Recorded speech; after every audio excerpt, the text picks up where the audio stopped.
Bonjour à tous, c'est William de Blockchain Your Happy. Ça me fait super plaisir d'être là avec Creatrix et dans cette vidéo, je vais répondre à 3 questions.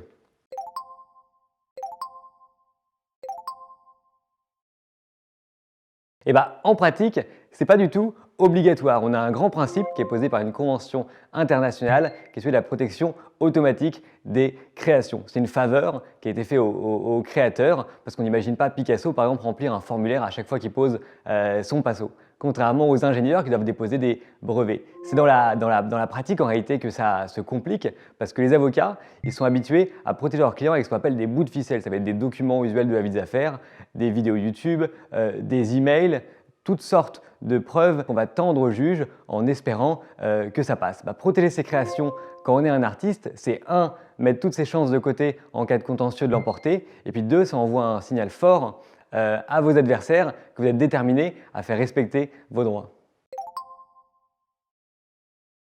Et en pratique, la preuve elle est libre, donc tu peux prouver par tout moyen. Tu peux même demander à un ami de venir témoigner, mais ce n'est pas sûr que ce soit le plus efficace. Généralement, les créateurs utilisent différentes méthodes. Déjà, on a la lettre recommandée à soi-même, on s'envoie un courrier recommandé. Alors c'est vraiment une méthode que je déconseille parce que vous risquez de l'ouvrir par erreur. Tu as l'enveloppe solo de l'INPI, qui est une méthode qui est peu coûteuse et très efficace.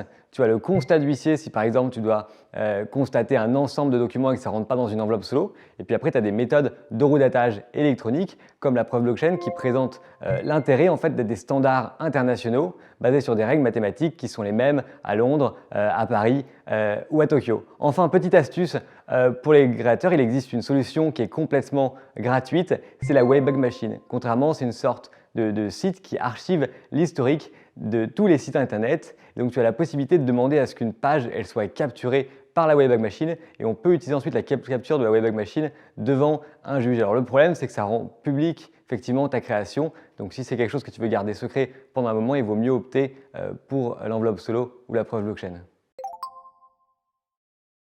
Alors la question de la validité de la preuve blockchain, c'est une question qu'il faut regarder de deux côtés.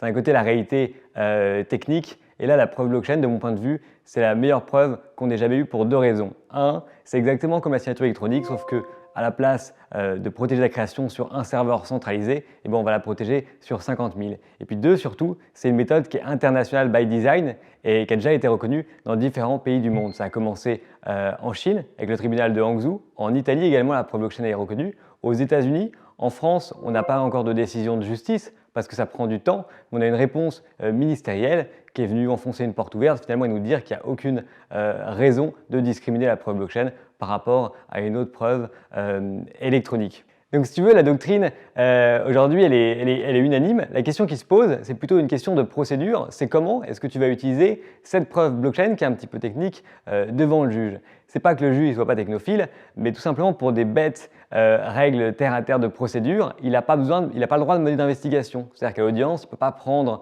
le document original et la preuve blockchain et aller vérifier sur Internet parce qu'il sortirait de son rôle. Et c'est pour ça que nous, au début de Blockchain Your Happy, on a eu l'idée de créer une procédure de vérification a posteriori de la preuve blockchain avec l'huissier de justice, où en fait l'huissier de justice va vérifier la sincérité mathématique de la preuve blockchain et ensuite, dans son rôle d'auxiliaire de justice, il va se faire le passeur de la preuve blockchain pour le juge pour qu'elle soit reconnue dans un premier temps. Mais je pense que la question que tu dois te poser, c'est pas est-ce que la preuve blockchain elle peut être utilisée devant les tribunaux parce que personne a envie de faire un procès long et coûteux, mais est-ce que tu peux l'utiliser dans la vie des affaires? Et là la réponse c'est oui évidemment parce que ça envoie un très bon signal de protéger ses créations et donc nécessairement quand tu vas voir quelqu'un qui t'a copié avec une preuve blockchain, tu es en position de force pour négocier et ça on le voit tous les jours avec nos clients chez Blockchain Your Happy.